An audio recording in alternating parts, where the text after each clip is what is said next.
Klyuchevskaya Sopka, Eurasia's tallest active volcano, has long fascinated climbers with its sheer magnitude and deadly beauty. Standing at 4,750 meters, 15,584 feet, its towering cone dominates the Kamchatka Peninsula, a UNESCO World Heritage Site. But this mountain is no ordinary challenge. Its steep, icy slopes, hidden crevasses, and frequent volcanic eruptions make it as dangerous as it is alluring.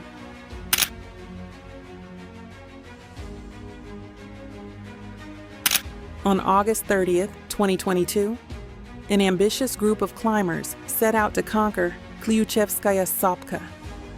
By September 6th, the mountain would claim 9 lives in what became one of Russia's deadliest mountaineering disasters.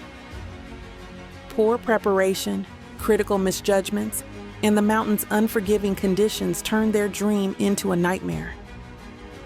This is the full, harrowing story of the 2022 Kamchatka tragedy. The Kamchatka Peninsula, located in Russia's Far East, is a land of contrasts. Known for its volcanic activity, the region boasts over 160 volcanoes, 28 of which remain active. Klyuchevskaya Sopka is the tallest among them, its symmetrical cone often shrouded in ash and smoke. Eruptions occur regularly, with lava flows, toxic gases, and ash plumes threatening anyone daring to climb its slopes. Despite its dangers, the mountain is a popular destination for climbers seeking to conquer its summit. The terrain is treacherous, a mix of loose volcanic rock, hardened lava, icy ridges, and crevasses. Weather conditions can shift without warning, turning clear skies into blizzards within minutes. Only the most experienced climbers, equipped with proper training and preparation, should attempt the climb. For the ill-prepared, Klyuchevskaya Sopka is a death trap. The expedition was organized by Extreme Time Adventure, a mountaineering company based in Russia.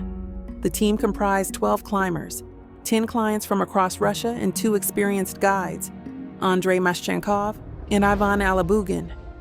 Both guides had extensive experience, with Mashchenkov having summited Klyuchevskaya Sopka 13 times before. However, their combined expertise would not be enough to prevent disaster. From the start, the expedition was riddled with red flags.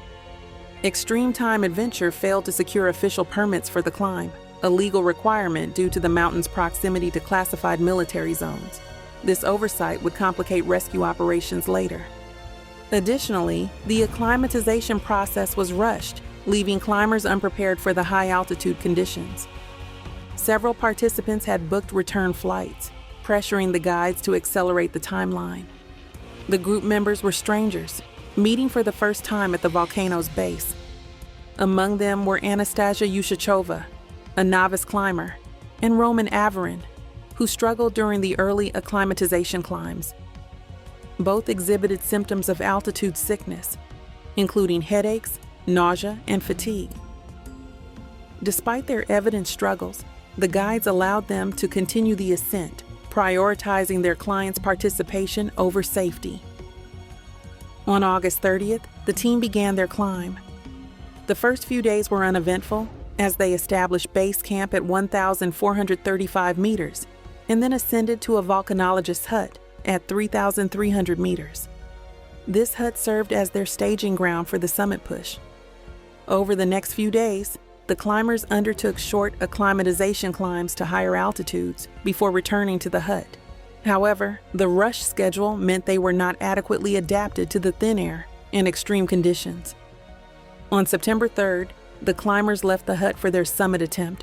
As they climbed higher, the effects of altitude became more pronounced.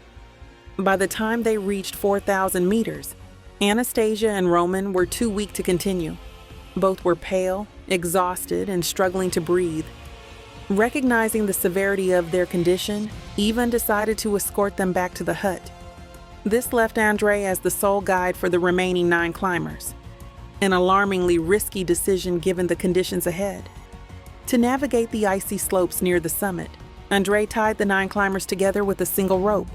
This technique, while common for ensuring group safety, requires careful use of belays, anchors secured into the rock or ice to arrest a fall. Shockingly, no belays were used during the ascent. This oversight turned the rope into a deadly hazard. If one climber slipped, the entire group could be dragged down. As they ascended toward the summit, weather conditions began to deteriorate. The clear skies were replaced by swirling clouds, and the wind picked up speed. Despite these warning signs, Andrey pressed on, determined to reach the top. At approximately 4,200 meters, disaster struck. One climber lost their footing on an icy section of the slope. Without belays to secure the group, the slip triggered a chain reaction. The weight of the falling climber pulled the others down, and the entire team slid uncontrollably down the slope. They plummeted into a rocky crevasse 30 meters below, their rope offering no protection. The impact was devastating. 5 climbers died instantly from severe trauma. Others were critically injured, left stranded in the freezing cold. Andrey, despite suffering a broken leg, survived the fall. Crawling through the wreckage, he assessed the situation and found 7 unresponsive climbers. Only one, unconscious but alive, showed any signs of life. Despite his injuries, Andrey managed to use a satellite phone to contact Ivan, who was still at the hut with Anastasia and Roman. Ivan immediately radioed for help and began climbing back toward the fall site, carrying emergency supplies. However, a sudden snowstorm engulfed the mountain, complicating rescue efforts. Wind speeds reached 20 meters per second, and temperatures dropped to minus 14 degrees Celsius, 7 degrees Fahrenheit. Helicopters were unable to approach due to volcanic ash and turbulent winds, while ground rescue teams faced falling rocks and icy terrain. At the crevasse, Andrey tried to shield the injured climbers from the elements using a thin tent. Night fell, and the temperature plunged further. By dawn, 2 more climbers had succumbed to their injuries and the cold. When Ivan finally reached the site, only Andrey was still alive.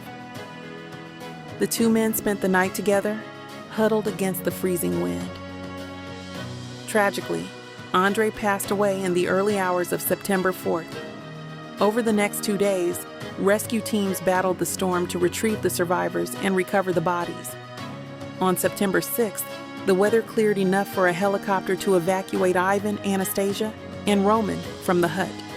The bodies of the 9 deceased climbers were recovered the following day. The tragedy sent shockwaves through Russia and the global climbing community.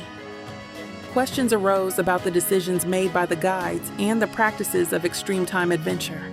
Critics pointed to the lack of permits, rushed acclimatization, and unsafe climbing techniques as key factors in the disaster.